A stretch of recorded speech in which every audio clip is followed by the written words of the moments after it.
इस पुरफतन दौर में ज़ीज़ की जस्तजू में वबा व कहत के खौफ में मुब्तला सियासी, माशी और समाजी मसाइल में घिरे हुए पाकिस्तानी और मगरब व मशरिक़ के तहज़ीबी टकराव के दरमियान ये परेशान हाल मुमलिकत खुदादार अनगिनत वसाइल के बावजूद मसाइल में घिरी हुई। आखिर हकाइक हैं क्या? सच को धुंधला देने वाले हकाइक व वाक़यात, बेदारी शऊर और हक गोई फ़र्ज़ है इस कौम पर, क्योंकि यहाँ लगा हुआ है एक तुरफ़ा तमाशा।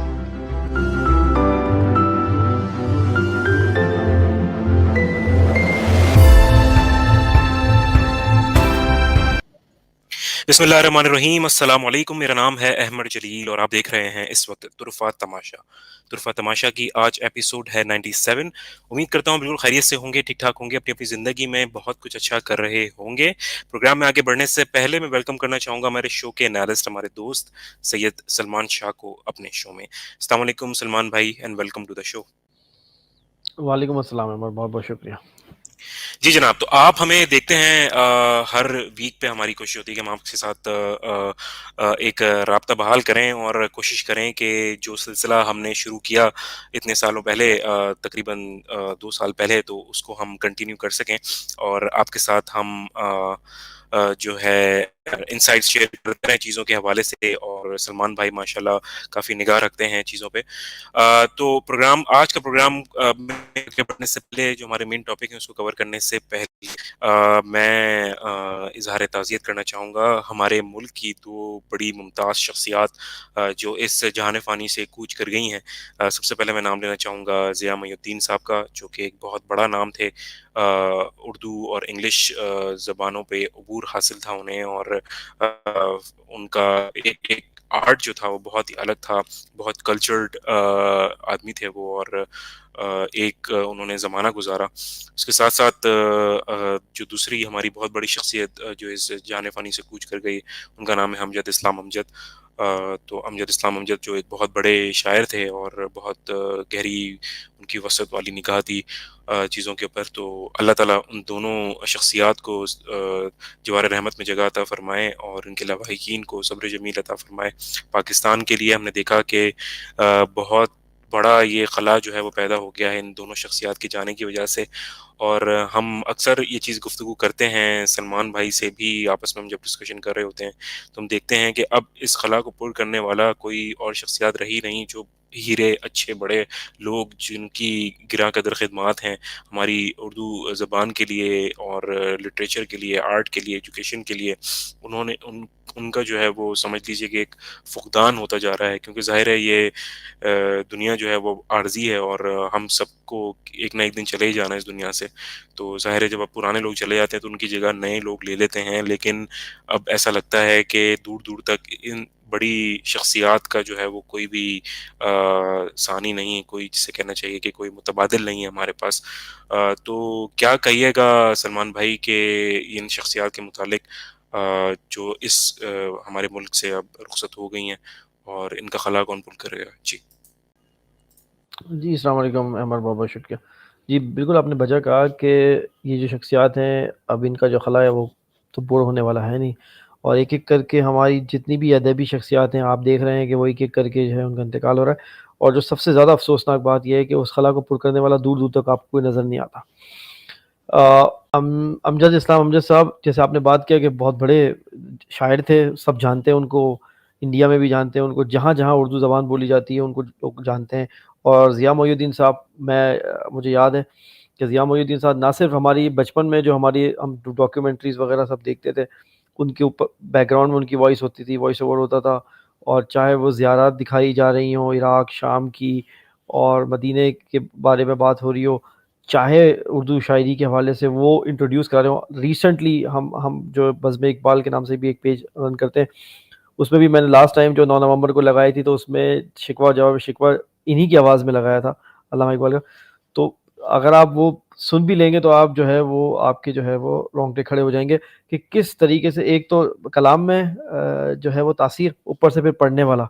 तो ऐसे-ऐसे लोग उर्दू लिटरेचर और इंग्लिश लिटरेचर, और ज़िया मोइनुद्दीन साहब सिर्फ़ उर्दू नहीं, इंग्लिश लिटरेचर के लिए भी बहुत काम कर रहे थे। लास्ट टाइम मुझे याद है कि वो शेक्सपियर के ड्रामे जो है वो रिएक्ट हो रहे थे वहाँ पर आर्ट काउंसिल में। तो उस पर दोबारा से जो है वो रिएक्ट कर रहे थे। तो वहाँ पर लास्ट टाइम वो जो जिस एजेंडा पे थे और जिस आप कह सकते हैं कि जिस मिशन पे थे, वो आपको अभी देखने को मिलेगा कि ज़िया मोइनुद्दीन साहब का टाइप का बंदा जो है वो नौजवानों को जो है वो सिखा रहा था शेक्सपियर के बारे में, और उनके किस तरीके से उनका लिखने का अंदाज था, और किस तरीके से स्क्रिप्ट लिखी जाती है, और किस तरीके से एक्ट होता है। तो वो जो सारी जो एक्टिंग प्रैक्टिसेस वो करवाते थे हार्ट काउंसिल में, तो इनकी जो खिदमत है वो तो हमेशा हमेशा याद रखी जाएंगी।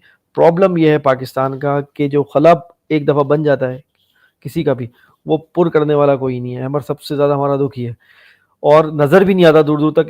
ऐसे शौरा आफाक लोग हैं कि इनकी जो है, मैं क्या बताऊं आपको, कि इनके मुकाबले का तो बंदा आना बड़ा मुश्किल है। इनका आधा भी कोई बंदा आ जाए तो बड़ी बात है। तो एक एक करके आप देख रहे हैं, पिछले ही मतलब 10-15 दिन की बात है कि दो बड़े नाम जो हैं लिटरेचर के, अदब के, जो है वो इस जाने दार फ़ानी से कूच कर गए।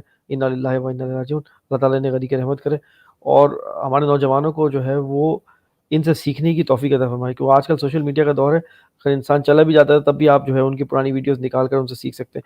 तो वो इनके लिए बेसिकली इल्म जारी है। तो अल्लाह करे कि हमारे नौजवान इस तरफ राग़िब हों, और इस मेहनत से अदब की खिदमत करने की तौफीक दें उनको, ताकि वो उस एसेंस तक पहुँच सकें, ज़बान की भी, अदब की भी, और उस अदब के ज़रिए उस जो है वो इल्म के ज़राए तक पहुँच सकें जिसके बारे में हमें पहुँचना है, और जिसको हम ख्वाब देखते हैं कि हम वहाँ तक पहुँच सकें। क्योंकि ज़बान इटसेल्फ तो कोई चीज़ नहीं होती। ज़बान अगर जिस ज़बान में जो कुछ लिखा जाता है, जो भी कंटेंट होता है, वहाँ तक आपको पहुँचना होता है। तो बेसिकली ये है मकसद, तो अगर समझ सकें हम सब तो। तो बहुत बड़ा लॉस है पाकिस्तान के लिए, बहुत बड़ा लॉस है उर्दू ज़बान बोलने वालों के लिए, बहुत बड़ा लॉस है सब कॉन्टिनेंट के लिए। इंडिया में भी इनको इसी तरीके से सुना जाता था, बांग्लादेश में भी ऐसे ही था, जहाँ-जहाँ बाकी उर्दू ज़बान और भी जगह बोली जाती थी, इनको ऐसा समझा था, बहुत इज़्ज़त की निगाह से इनको देखा जाता था। मुझे याद है लास्ट टाइम रेख्ता में जब ये गए थे, रेख्ता कॉन्फ्रेंस में इंडिया, ज़िया मोइनुद्दीन साहब, तो इन्होंने इकबाल की नज़म पढ़ी थी, और जो है वो उनको फिर जो है जो पज़ीराई मिली थी। अगर व्यूअर्स को हम बोलेंगे, जाके दावत देंगे कि आप जाएँ रेख्ता के पेज पे। जब उनका इंतकाल हुआ था तो रेख्ता वालों ने उसको दोबारा से जो है वो अपने पेज पर जो है वो शाया किया था, दोबारा से उनके इंतकाल पे, उनको ट्रिब्यूट देने के लिए। तो वो एक तो इकबाल का कलाम, ऊपर से फिर ज़िया मोइनुद्दीन ने पढ़ा हुआ था, इससे अच्छा क्या हो सकता है? जी, जी हाँ। जी, बहुत-बहुत शुक्रिया। अल्लाह ताला इनके दर्जात बुलंद फ़रमाएँ और हमें हमारी जो शख़्सियात हैं, बड़ी शख़्सियात जो ना सिर्फ़ हमारे मुल्क के लिए जिन्होंने ख़िदमत दी हैं, बल्कि अंदरूने ख़ाना और ना सिर्फ़ इंटरनेशनली भी जो है पाकिस्तान को रिकॉग्नाइज़ किया, जिनकी वजह से दूसरे ममालिक ने। तो अल्लाह रब्बुल इज़्ज़त इस तरह के जो लोग हैं, अल्लाह ताला उनको कदर करने की भी हमें तमाम लोगों को तौफ़ीक अता फ़रमाए, क्योंकि हमारे यहाँ बहुत ही कम देखा गया है कि की जाती है।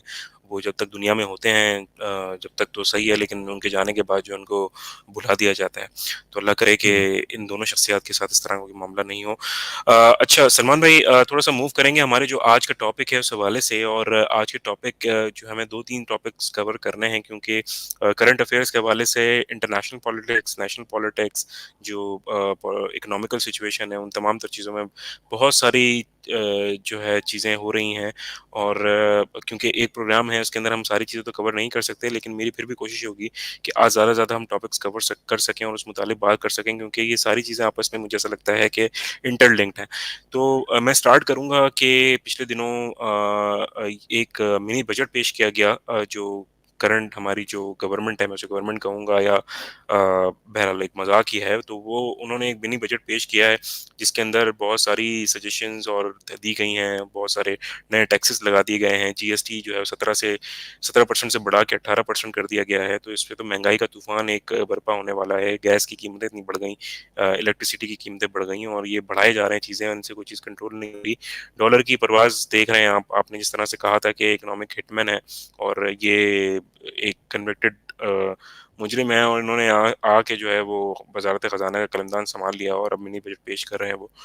तो ये आप क्या कैसा देखते हैं? साथ-साथ आपने देखा कि ऑन द अदर हैंड जो आप देख रहे हैं वो पाकिस्तान तहरीक-ए-इंसाफ के जो चेयरमैन हैं, उनको कल अदालत ने तलब किया था। हालाँकि हमने देखा है कि जो दूसरी ज़्यादा संगीन जराइम में मुलव्वस जो लोग होते हैं, जो पॉलिटिकल पार्टी के सरबराह होते हैं, वो ₹50 की स्टैम्प पेपर के ऊपर चले जाते हैं, क्योंकि उनके प्लेटलेट्स के मसले होते हैं, और उनको पड़ता, और साथ-साथ देखा गया है कि कमर के दर्द के ऊपर भी जो है वो अदालत के अंदर आने से इस्तीशना हासिल की जाती है।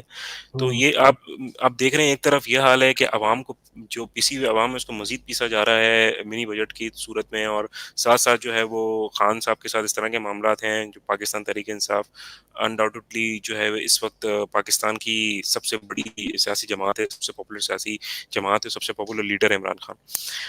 जी। जी, जैसे कि हमने कहा आपको, और हम तो इसहाक डार ने तो अभी अपनी जो है वो चमत्कारी शुरू करी है दिखाना। हम तो बहुत पहले से इनको इकोनॉमिक हिटमैन बोल रहे हैं। शायद हमारे व्यूअर्स को पता हो कि जब से ये प्रोग्राम शुरू हुआ है, हमने स्टार्ट में जो इकोनॉमिक शोज़ किए थे, जो इकोनॉमिक्स पे हमने डिटेल में डिस्कशन करते थे हम, जिसमें हम पाकिस्तान की एक्सपोर्ट्स के बारे में बात करते थे, इम्पोर्ट्स के बारे में, जब तो दिन भी अच्छे थे। हमने आपको पहले ही कहा था ये शख्स जो है वो इकोनॉमिक हिटमैन है। अब ये हम टर्म क्यों बार-बार यूज़ कर रहे हैं, ताकि हम अपने व्यूअर्स को ये ज़हन-नशीं करा सकें कि ये एक टर्म है, जाके गूगल करें, सर्च करें, बल्कि अब तो चैट जीपीटी पे भी आप लिख सकते हैं इकोनॉमिक हिटमैन, तो आपको बड़े तफ़सील से आएगा। उस पे भी इंशाल्लाह हम बहुत जल्द इस पे भी हम प्रोग्राम करने वाले हैं, आर्टिफिशियल इंटेलिजेंस पे, और उसकी जो वो सेल्फ कॉन्शियस होती जा रही है। लेकिन अभी आज हमारा टॉपिक नहीं है, तो कहने का मतलब ये है कि आप जाके गूगल करें ये टर्म है क्या, इकोनॉमिक हिटमैन, ये होता कौन है? ये बाहर की कुव्वतें, बाहर की एस्टेब्लिशमेंट की ईमा पे ये यहाँ पे आके बैठते हैं, और किसी भी मुल्क को जो है वो तबाह बर्बाद करके इकोनॉमिक तौर पर, इंफ्रास्ट्रक्चर वैसा का वैसा खड़ा रहता है, लेकिन इकोनॉमिक तौर पर आप बेहाल हो जाते हैं, और जो अवाम है वो गरीब से गरीब तर हो जाती है, और वहाँ पूरा इकोनॉमिक कैओस हो जाता है उस मुल्क में, और ये चले जाते हैं फ्लाइट पकड़ के जब ये सब कुछ हो जाता है। तो हमने जब बाकर रज़ा थे इमरान खान के दौर में, हमने आपको जब भी बोला था ये बात कि बीवेयर, हमने आपको जब ये जो हफीज़ साहब थे, हमने तब भी आपको बोला था ये बात कि आप बीवेयर रहे, क्योंकि सारे के सारे आप यही बात देखें, इन सब का सोर्स एक ही है, या तो ये IMF से आते हैं या वर्ल्ड बैंक से आते हैं।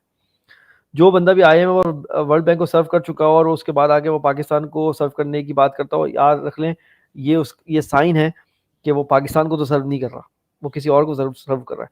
अच्छा, ये कुछ फैक्ट्स एंड फिगर्स हैं जो आप अभी स्प्लैश करा रहे हैं, ये मिनी बजट आने के बाद। पेट्रोल के आप प्राइसेस देखें, 272 रुपए। अब मुझे पता है गरीब कैसे जिएगा। डीजल 280, डॉलर की तो परवाह आपको पता ही है, ये तो 260 से 116 भी पता नहीं आगे भी शायद जाएगा, क्योंकि जिस तरीके से क्योस बढ़ता जा रहा है उस हिसाब से। आटा 130 रुपए, चीनी 90, अंडे 290, मतलब अंदाजा मतलब करें आप जरा कैसे गरीब आदमी सर्वाइव करेगा। 290 रुपए दर्जन।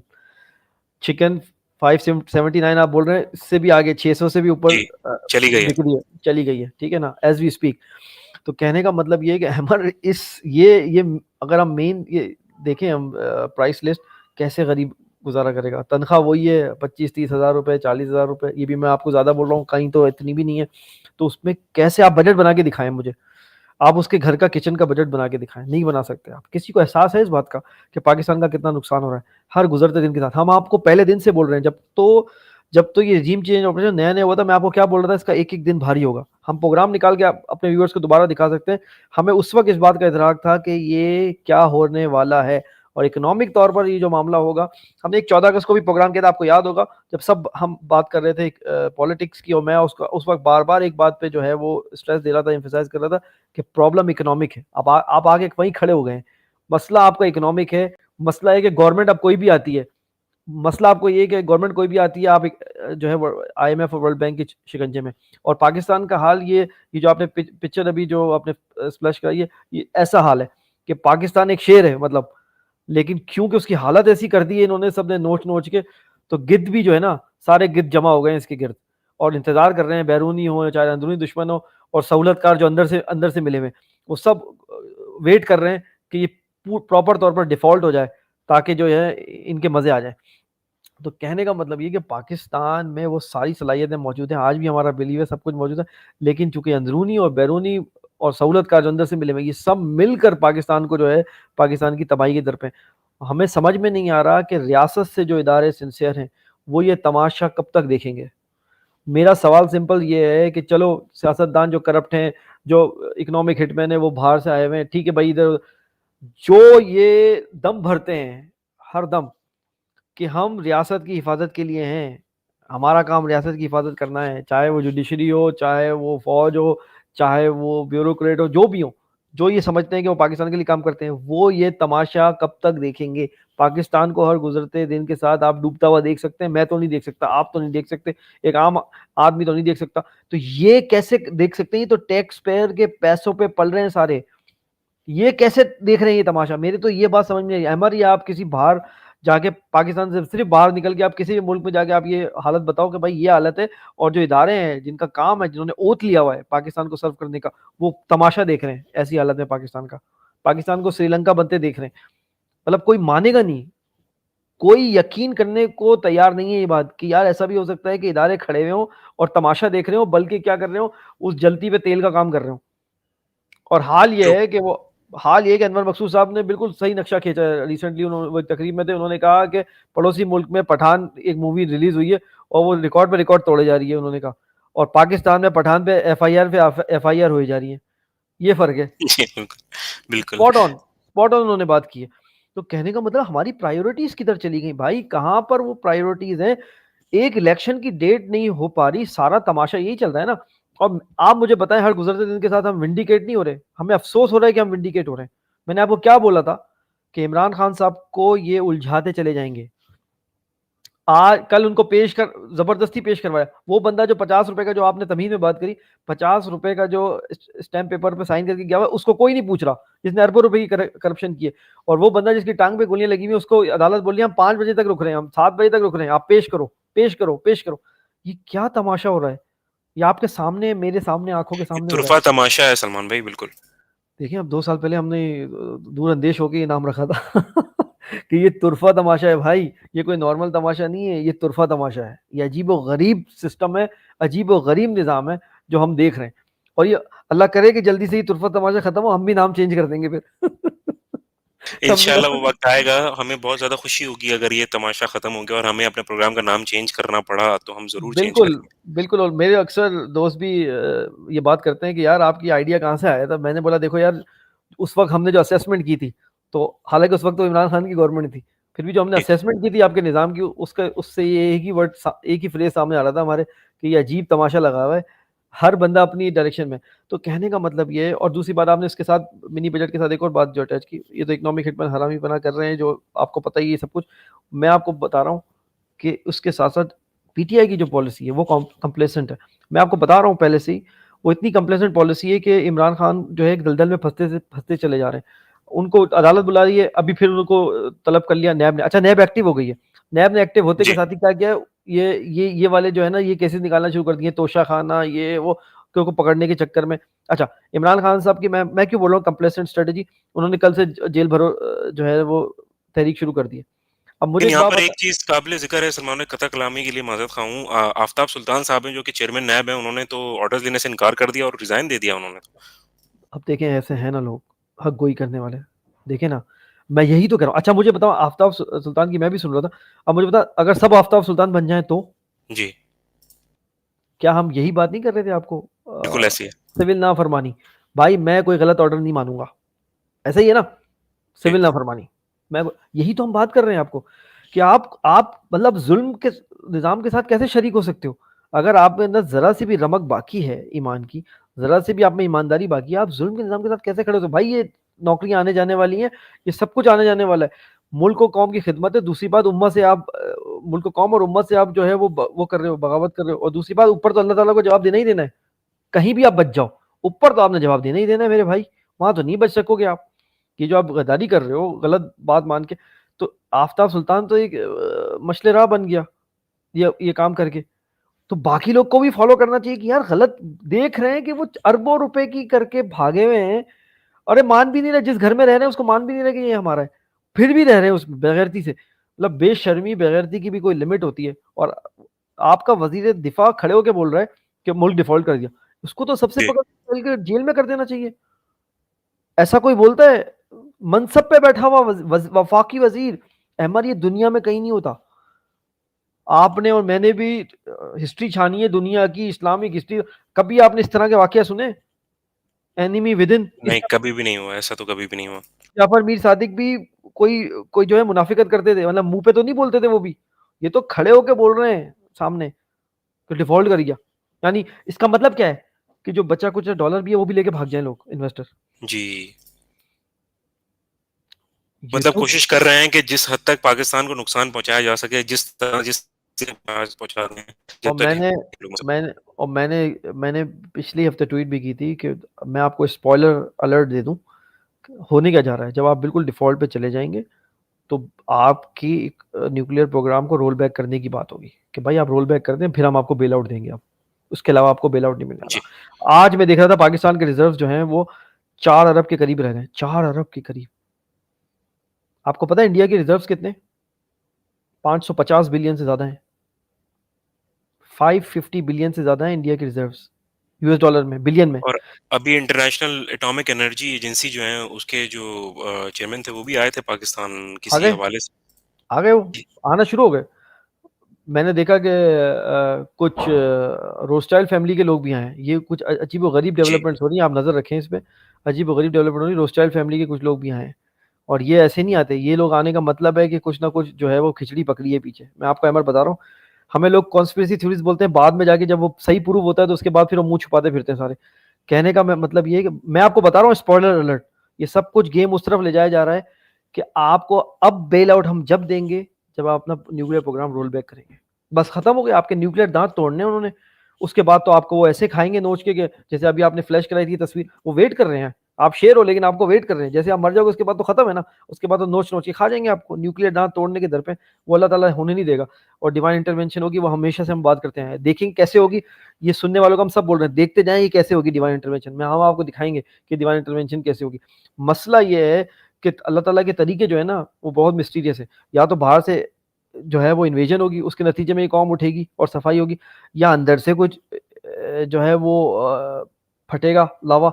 देखते जाएं अब क्या होता है। या आवाम उठेगी रेवोल्यूशन की शक्ल में, कुछ ना कुछ होगा ऐसा, क्योंकि ये निज़ाम तो नहीं चल सकता। मैं आपको पहले बता रहा हूँ, फौज के निचले जो रैंक्स हैं उसमें बहुत ज्यादा खुलबुली है। मैं आप इससे पहले भी एक प्रोग्राम में आपको बोल चुका हूँ ये बात। बोला था आपने। जी। मैं बता रहा हूँ बहुत खुलबुली है, क्योंकि हर बंदा पैट्रियोटिक है भाई। हर बंदा ही सोच रहा है हमारा मुल्क है, किधर लेके जा रहे हैं, कहाँ ये तो भाग जाएंगे। आप मुझे बताएं, जनरल बाजवा के वेयर अबाउट्स कहाँ है अभी, कहाँ है वो अभी? लास्ट खबरें आने तक तो वो दुबई में थे। थे ना, फौरन चले जाते हैं। इतना स्पेशल बंदा है जो 2 महीने पहले तक जिसको पाकिस्तान के सारे राज पता है, वो अचानक मुल्क से बाहर। भाई ऐसा, आप ऐसे कैसे पैट्रियोट हो भाई, जो आप पाकिस्तान में रहना ही नहीं चाहते रिटायरमेंट के बाद? ये कौन सी पैट्रियोटिज्म है भाई? हमें भी तो बता दो हुब्बुल वतनी ये वाली, हम भी ले आए ये वाली हुब्बुल वतनी।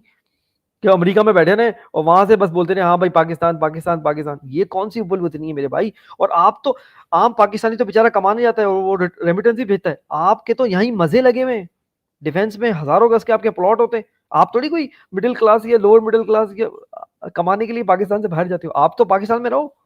खैर, बहरहाल ये हम कोई टॉपिक चल लेंगे। पीटीआई की कंप्लेसेंट स्ट्रेटेजी की हम आपको बता रहे थे। पीटीसी पीटीआई जो है ना, वो ये बात समझ नहीं रही कि उसको दलदल में फंसाया जा रहा है, एक केस के बाद एक केस, एक केस के बाद एक केस। हमने आपको बताया था इमरान खान साहब को इस तरीके से इर्द गिर्द के लोग जो हैं वो सही मशवरा नहीं दे रहे हैं इमरान साहब को, बहुत नाइवली प्ले कर रहे हैं इमरान साहब। और इसका खुमियाजा भुगतना पड़ेगा। आज देखें परवेज इलाही जो है वो अपने साथियों समेत जो है पीटीआई में शामिल हो गए। जी। और मैं आपको बता रहा हूँ, हो सकता है ये ट्रोजन हॉर्स हो। ट्रोजन हॉर्स की कहानी पता है ना आपको? जी। जी। और ट्रॉय ने ये जो, तो वही वही परवेज इलाही साहब हैं जिनको बड़ा बुरा लगा था जब खान साहब के बराबर में वो बैठे हुए थे और बाजवा साहब के मुतालिक बात कर रहे थे, और वो तो कहने लगे हमारे तो मोहसिन है। भाई जो ये फौज की नर्सरी में पले बढ़े हैं सब, मैं आपको बता रहा हूँ, सही है, फौज की नर्सरी में पले बढ़े। हो सकता है ये ट्रोजन हॉर्स हो। ट्रोजन हॉर्स की कहानी सबको पता है, सबने देखा हुआ है। ट्रोजन हॉर्स जब अंदर आता है वो राज लेने आते हैं। एमक्यूएम में भी घुसाए गए थे किसी जमाने में ट्रोजन हॉर्स, उनको तोड़ने के लिए। किसी जमाने में हर हर पार्टी में होता है ये। इस दफा पीटीआई क्योंकि इतनी नाइव एक्ट कर रही है, मैं देखता हूँ फवाद चौधरी एक आध बंदे का बयान होता है जो हुकूमत को जवाब दे रहे होते हैं, बाकी पूरी जी। पीटीआई खामोश। अरे भाई क्या बात, ये तुम पॉलिटिकल पार्टी चला रहे हो या क्या? ये किटी पार्टी हो रही है इधर? मुझे तो समझ में नहीं आ रहा ये बात कि क्या ये चल क्या रहा है। कि मतलब इतना प्रेशर आ रहा है उस बंदे पे, अल्लाह वो बंदा दरवाजा भी खोले, स्ट्रेटेजी भी बनाए, बयानात भी दे, इंटरनेशनल मीडिया को भी दे, इमरान खान टांग पे लगी है, सब कुछ वही करे। तो तो फिर आप तो, किस बात के लिए पार्टी में हैं और आपने क्यों ओहदे रखे हैं भाई? जी जी जी, आपने इतने बंदे फिर क्यों रखे हुए हैं? सेंट्रल एग्जीक्यूटिव कमेटी और ये और वो फलाना ढिमाका। अरे भाई जब करना ही इमरान खान से सब कुछ है, कुछ इमरान खान नहीं करना है तो फिर आप फिर छोड़ दें फिर बाकी तो सारी चीजें। फिर तो फिर जो यंग ब्लड है, जो पढ़ा लिखा यंग ब्लड है पीटीआई का, उसको ऊपर आने देना। खत्म, वो जी। फिर देख लेगा। वो मर धरने को भी अपने तैयार तौर है, पे अपने तौर पे देखेगा वो फिर।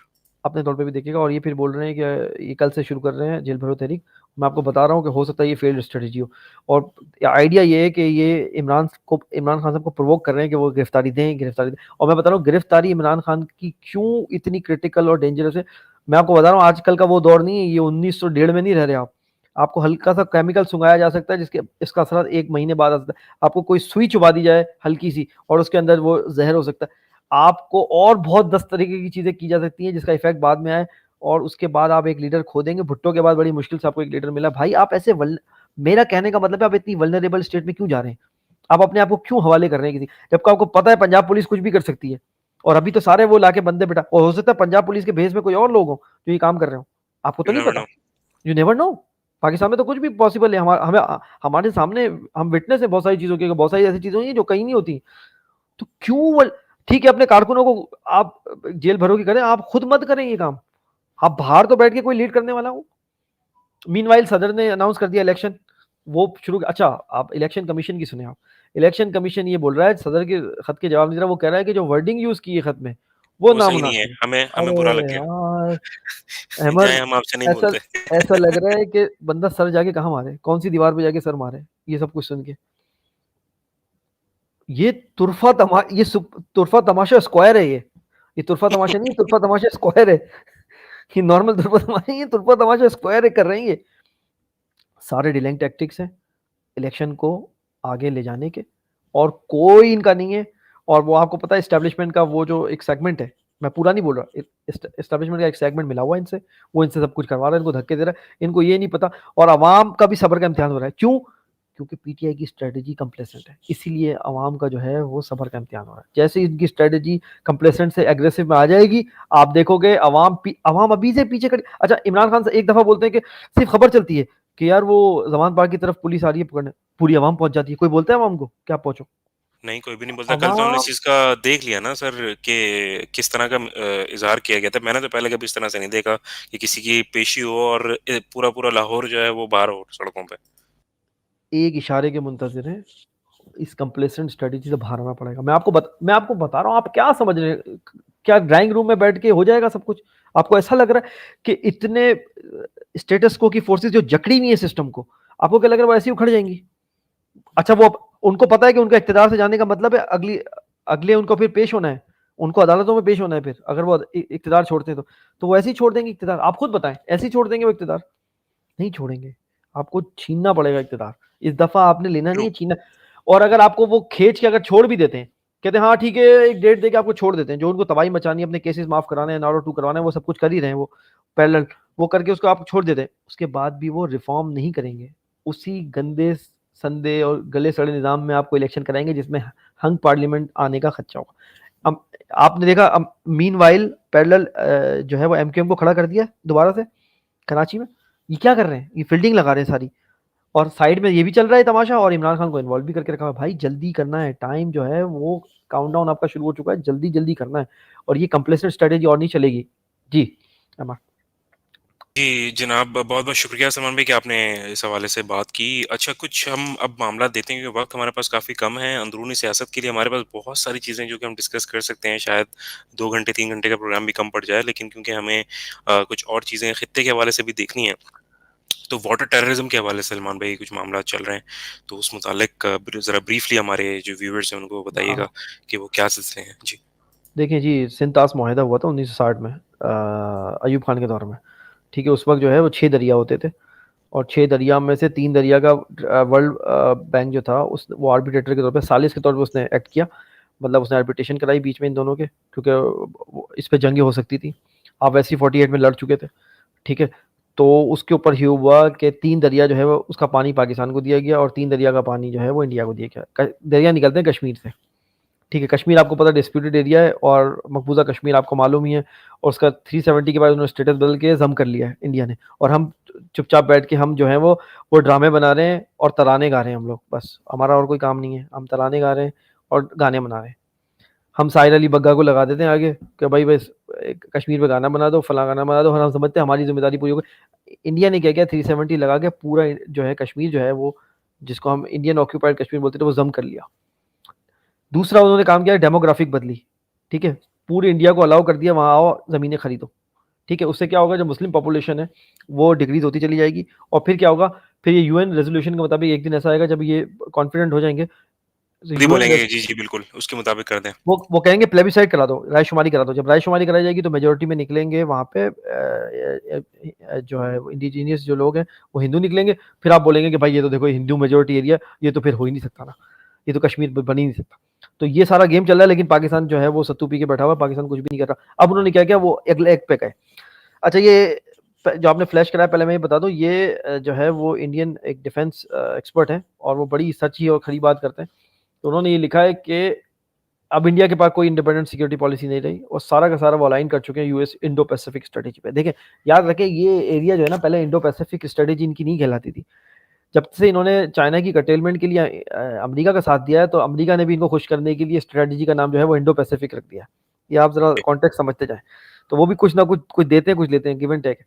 फिर वो कहते हैं कि yet Indians believe the nation is militarily strong under Modi, this is an illusion not reality. India itself कुछ भी नहीं है जब तक कि वो अलाइन ना हो अमेरिका से, समझ रहे हैं। वो ये बता रहे हैं, ये डिफेंस के उन्हीं के अपने बंदे हैं। It is direct from horse's mouth, मैं नहीं कुछ बोल रहा या आप कुछ नहीं बोल रहे, ये उन्हीं के बंदे बोल रहे हैं, ठीक है ना। तो हमारे पाकिस्तानी कोई चलाते हैं ऐसी कोई बात? कभी नहीं चलाते। पाकिस्तानियों को ही बताना चाहिए कि क्या हो क्या रहा है, लेकिन कोई वही कॉर्पोरेट मीडिया, आपको पता है बिकाऊ मीडिया है, क्या चल रहा है।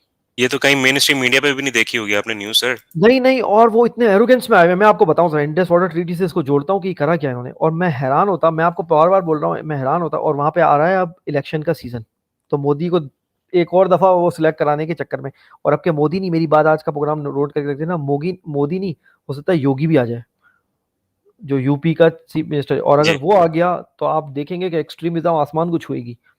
आप भूल जाएंगे, इंडियन मुस्लिम का रहना बवाल बन जाएगा इंडिया में अगर वो आ गया तो। अब की दफा इनका हॉट कैंडिडेट है वो, अगर मोदी नहीं आया तो योगी है, मैं आपको बता दूं पहले से ही। ये आज आज उठा के रख लें, अभी बहुत दूर है इलेक्शन, लेकिन मैं आपको बता दूं। अच्छा, इलेक्शन टैक्टिक्स के तौर पर बीजेपी ये यूज कर रही है कि पाकिस्तान के खिलाफ कुछ ऐसा काम करो, कुछ ऐसा काम करो कि अगला इलेक्टोरल वोट जो है वो हमें पड़े। वो तो आपको पता ही होता ही है। मैं आपको पाकिस्तान की तरफ से स्ट्रेटेजी भी बताता हूँ कि किस तरीके से काउंटर स्ट्रेटेजी बनेगी इसके खिलाफ, लेकिन पहले मैं आपको ये बता दूं। देखें, इंडिया को ये एरोगेंस हो चुकी है कि पाकिस्तान इतना वीक हो चुका है इकोनॉमिक तौर पर, और वो बाकायदा उनके जो एक्सटर्नल मिनिस्टर ने पूरी दुनिया में गाते फिर रहे हैं कि पाकिस्तान इकोनॉमिक तौर पे देखें खत्म हो गया। देखें, उनका यही ढोल पीट रहे हैं वो कि इकोनॉमिक तौर पे तबाह हो गया है, पॉलिटिकली तौर पे तबाह हो गया है, उनके पास न्यूक्स नहीं होने चाहिए, वो एक रोग स्टेट है, वो इंडिया के खिलाफ जो है वो टेररिज्म कर रहे हैं, वो ये वही जो राग अलापते रहे हमेशा से। हालांकि हकीकत ये है कि पाकिस्तान विक्टिम है टेररिज्म का। अभी आपने देखा कराची में जो है वो पुलिस जो है वो हेडक्वार्टर पे हमला हो गया, ठीक है। आप टीटीपी को एक्टिव देखते हैं नॉर्दर्न एरियाज में, ये सारा सब कुछ पाकिस्तान विक्टिम है। पाकिस्तान 1 लाख से ज्यादा शौदा दे चुका है वॉर अगेंस्ट टेररिज्म में, 100 बिलियन 100 बिलियन से ऊपर नुकसान करा चुका है, फिर भी पाकिस्तान पे इल्जाम लगता है। वो तो आपको सबको पता ही है। अच्छा, कहने का मतलब ये है कि उनका एक्सटर्नल मिनिस्टर जाते ही हर जगह दुनिया में जा रहे हैं और ये कहते फिर रहे हैं कि भाई पाकिस्तान हो चुका है कमजोर। वो केस बना रहे हैं पाकिस्तान के खिलाफ प्रॉपर, ये हो गया कमजोर, इसके पास न्यूक्लियर एसिड अच्छे नहीं लगते, और ये रोग स्टेट है, इससे ले लो। इस तरीके से पूरी दुनिया पे वो जा रहे हैं, घूम रहे हैं। वो पाकिस्तान की तरफ से तो कुछ है ही नहीं, पाकिस्तान की तरफ से बिलावल भुट्टो है, आप अंदाजा लगा लें, उनका कोई मुकाबला ही नहीं है उनका। वो इतने सीरियस, डेड सीरियस वहां पे एक्सटर्नल मिनिस्टर है, और ये जो है आपको पता है कैसी कैसी बातें कर रहे हैं। तो इनको शटअप कॉल भी दी थी जब ये वहां थे, आपको पता है, इनका जी एक आमने सामने भी हुआ था। तो यही काम अगर इमरान खान थे जब यूएन में जाके उन्होंने तकरीर की थी, कैसे सबको चुप करा दिया था। देखे यार, बात है ना, बंदे बंदे की बात है, एहसास की बात है, जो एहसास करता है उसके दिल से फिर खुद ब खुद बात निकलती है। तो कहने का मतलब है इंडस वाटर ट्रीटी इनका ऐसा हरबा है। अब ये क्या कर रहे हैं, पाकिस्तान को इन्होंने 90 दिन का नोटिस दिया है, काउंटडाउन आपका शुरू हो चुका है। जी उन्होंने कहा 90 दिन के अंदर आपने जवाब नहीं दिया तो हम इंडस वाटर ट्रीटी जो है वो क्वाश कर देंगे, जी नल इनवाइट करा देंगे, खत्म। उसके बाद हम रीनिगोशिएट करेंगे इस पे। और रीनिगोशिएट करने में अब हुआ क्या, जो पाकिस्तान को 3 दरिया दिए थे इन्होंने, अगर आप वो चला सकें तो मैंने उसको बाकायदा दिखाया भी है कौन कौन से 3 दरिया पाकिस्तान को, जो वेस्टर्न दरिया दिए थे 3, इंडिया ने उसके ऊपर भी डैम बना लिए। अपना तो पानी ले ही रहा है, अपना तो पानी ले ही रहा है अपने हिस्से का। पाकिस्तान के हिस्से में जो 3 दरिया आते थे उस पर भी इंडिया ने डैम्स बना लिए। कृष्ण गंगा जो है वो रटल, और कृष्ण गंगा जो डैम है वो दोनों बना के बैठा हुआ है। अब करता क्या इंडिया, देखें, आपके खिलाफ वाटर टेररिज्म तो बहुत पहले से कर रहा है। जब चाहता है एक साथ पानी छोड़ देता है, फ्लड आ जाते हैं, ठीक है। हाँ, ये देखें आप, वेस्टर्न जो रिवर्स थे, इंडस यानी दरिया सिंध और झेलम और चेनाब, ये पाकिस्तान को दिए देख लो, और ईस्टर्न जो है रावी, ब्यास, सतलज देख लें, ठीक है, वो इंडिया को दिए थे। इंडिया अपना तो पानी यूज कर ही रहा है, आपका भी पानी, आपके भी जो दरिया आपको दिए गए उसके ऊपर भी वो बना के बैठा हुआ है डैम। अच्छा, जब चाहता है पानी स्टोर करके छोड़ देता है, फ्लड आ जाते हैं, और जब चाहेगा बिल्कुल रोक लेगा, आपको सूखा मार देगा, ठीक है। और पानी पे मैं आपको बता रहा हूँ, पानी पे आप कॉम्प्रोमाइज नहीं कर सकते, आप अभी भी एग्रीगेरियन जो है वो कंट्री है, एग्रीकल्चर पे आप डिपेंड करते हैं। अगर आपका पानी रोक दिया गया तो क्या, वैसे ही सिंध में जो सैलाब आया अभी तक, आप सिंध और जो ये साउथर्न जो पंजाब में सैलाब आया, अभी तक आप निमट नहीं पाए पूरी तरीके से। हमने प्रोग्राम भी किया था, आपको पता है कितनी तबाही हुई थी, हमारे जो गेस्ट थे उन्होंने आके बताया था कितनी तबाही हुई है। अब जो है ये बाकायदा पानी रोकने की धमकी दे रहे हैं, और कह रहे हैं कि अब हम, इंडिया करने क्या जा रहा है, इंडिया वर्ल्ड बैंक को एज ए आर्बिट्रेटर बाहर निकालने के चक्कर में है, और कह रहा है कि हम दोनों निगोशिएट करेंगे। और आपको पता है हमारी तरफ कौन लोग बैठे हुए हैं, उन पे तो रिलाई बिल्कुल भी नहीं किया जा सकता। तो अगर इस 90 दिन के अंदर शायद ये, इंडिया रिलाय कर ले उन पे, हम नहीं कर सकते। इंडिया बिल्कुल रिलाई कर रहा है, बिल्कुल रिलाई कर रहा है, इसीलिए वो वर्ल्ड बैंक को एज आर्बिट्रेटर उठा के साइड फेंक रहा है, और वो कह रहा है 1-1 हो जाए ताकि हम बात कर लें। जी। ये आप गेम समझें, ये बहुत बड़ा गेम है, लेकिन हमारी तरफ से आपको न्यूज सुनी है आपने कभी इंडस वाटर टेरिटरी पे क्या गेम हो रहा है? नहीं।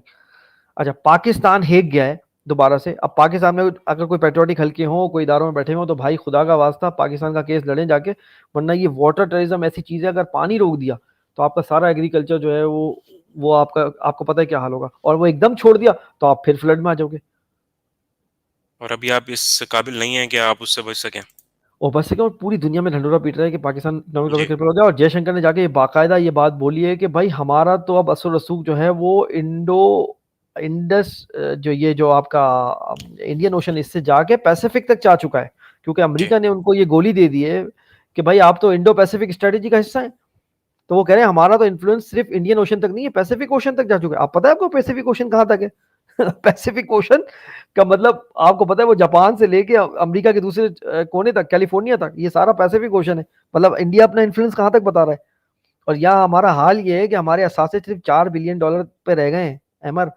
बांग्लादेश के भी 30 बिलियन से ऊपर है, 30 बिलियन से ऊपर है बांग्लादेश के भी। हमारे पास 3 हफ्ते की इम्पोर्ट बिल बाकी है, एमर। मैं आपको बता रहा हूँ 3 हफ्ते का इम्पोर्ट बिल बाकी है, इससे आप रिकग्नाइज करते हैं इस डिफॉल्ट को। 3 हफ्ते का बाकी है सिर्फ। ये देखें आप, पैसिफिक ओशन कहाँ इंडिया है, अगर आप दिखा सकें कि इंडिया कहाँ है, और वो अपना इन्फ्लुएंस बता रहा है कि सिर्फ ये इंडियन ओशन में नहीं है बल्कि पैसिफिक तक है हमारा। वो क्यों बोल रहे हैं? क्योंकि अमेरिका ने उनको इंडो पैसिफिक का पार्ट बनाया हुआ है स्ट्रेटेजी का, जिसमें कर्टेलमेंट ऑफ चाइना है, ठीक है, और ये सब कुछ शामिल है। तो ये मामला है, अगर हमारे लोग समझ सके तो समझ लें इस बात को, और हमारे इदारों में जो लोग बैठे हैं समझ सके, पाकिस्तान पर खामोशी से ये जंग मुसल्लत होने जा रही है। और मैंने आपको बहुत पहले ही बोल दिया था, मोदी इस दफा इलेक्शन से पहले एक मिस एडवेंचर जरूर करेगा। हो सकता है ये उस चीज का प्रिटेक्स्ट हो सकता है इसके लिए पाकिस्तान को ही जो है वो एजिटेशन दिखाए, और उसको उसको प्ली बना के इंडिया जो ये सब कुछ मिलिट्री बिल्डअप कर रहा है आपकी सरहद पे। आपको पता है एलओसी पे इतने बंकर उसने बना दिए हैं, इतने बंकर बना दिए हैं सीज फायर का फायदा उठाते हुए, कि अब आप एलओसी तो क्रॉस नहीं कर सकते, ये तो भूल जाए अब आप। जी। तो इसका मतलब क्या है? वो अब वो बहाना आप तलाश कर रहे हैं कि आपको प्रोवोक करे, पानी बंद कर दे, ये कर दे, आप प्रोवोक हो, आप कोई हरकत करें, जाहिर सी बात है प्रोवोक होंगे, तंग आमद बजंग आमद, और उसके बाद उसका मिलिट्री सेटअप और मिलिट्री बिल्डअप तैयार है उसको रिस्पॉन्ड करने के लिए। ये अब आप रख ले, ज्यादा दूर की बातें नहीं है, 90 दिन का नोटिस दिया उसने, और 90 दिन ऑलरेडी शुरू हो चुके हैं। अलार्मिंग बात बता रहा हूँ आपको। जी सलमान भाई, बहुत-बहुत शुक्रिया सलमान भाई कि आपने तमाम तर चीज़ों पे जामे हमें एनालिसिस अपने दिए, और अल्लाह ताला से हमारी दुआ है कि हमारे जो भी अंदरूनी और बैरूनी चैलेंजेस हैं उसको नबर्द आज़मा करने के लिए अल्लाह ताला हमें वो सोच अता फरमाए, ऐसे लोगों को अल्लाह पाक सामने लेकर आए जिनके वसी ज़हन हो, वसी नज़र हो, वो दूरअंदेश हों, और वो मुल्क व मिल्लत का सोच सकें, उनके पर्सनल मफादात कभी भी उनकी ड्यूटी के सामने नहीं आए, और अल्लाह ताला डिवाइन इंटरवेंशन करे। क्योंकि जिस तरह दुश्मन ने हमें अंदरूनी और बैरूनी तौर पर कमज़ोर किया है, पहले उनकी स्ट्रेटजी यही है कि हम जब तक हमें चारों शाने चित नहीं कर देंगे, जब तक वो हम पे काबू नहीं पा सकते। और देयर इज़ अ रीज़न कि क्यों पूरी दुनिया जो है हमारे मुल्क के पीछे पड़ी हुई है। तो अल्लाह रब्बुल इज़्ज़त से हमारी यही दुआ है कि अल्लाह ताला तू ही हमारी इज़्ज़त को जो है वो महफूज़ करने वाला है, और तू ही जो है वो तमाम तर चीज़ों को चेंज करने वाला, आमीन। क्योंकि एक इंसान का प्लान होता है और एक अल्लाह का प्लान होता है, और होता वही है जो अल्लाह रब्बुल इज़्ज़त चाहते हैं। तुम्हारी तो दुआ यही है, और हमारी हाथों में, हमारी इस्तात में जो चीज़ है वो हम कर रहे हैं, हम कोशिश कर रहे हैं कि हम तमाम तर लोगों को अवेयरनेस दे सकें। उम्मीद करता हूँ आज का प्रोग्राम आप तमाम लोगों को पसंद आया होगा। अपना फीडबैक हमें ज़रूर दीजिएगा। फेसबुक का पेज है हमारा, facebook.com/तुरफ़ा-तमाशा। इसके ऊपर आप हमें अपना फीडबैक दे सकते हैं। इसके साथ-साथ आप ट्विटर पे हमें फॉलो कर सकते हैं। ट्विटर पे हमारा ट्विटर हैंडल है तुरफ़ा-तमाशा। सलमान भाई को आप ट्विटर पे फॉलो कर सकते हैं। सलमान शर्ट्स को सैयद उनका ट्विटर हैंडल है। साथ में आप मुझे फॉलो करने के लिए ट्विटर पर मेरा ट्विटर हैंडल अहमद जलील को फॉलो कर सकते हैं। एपिसोड 97 के साथ अब मैं इजाज़त चाहूँगा तुरफ़ा-तमाशा के इस प्लेटफ़ॉर्म से, सैयद सलमान शाह के साथ। अपना बहुत ख़्याल रखिएगा, दुआ में याद रखिएगा, और पाकिस्तान को ख़ास तौर पे ख़ुसूसी दुआ में याद रखिएगा। This is Ahmed Jalil signing off from Turfa Tamasha, Pakistan, पाइंदाबाद।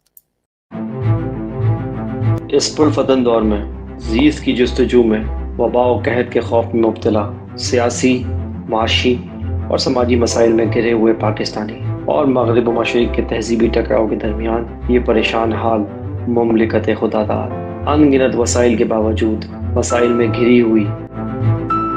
आखिर हकाइक हैं क्या? सच को धुंधला देने वाले हकाइक व वाक़यात, बेदारी शऊर और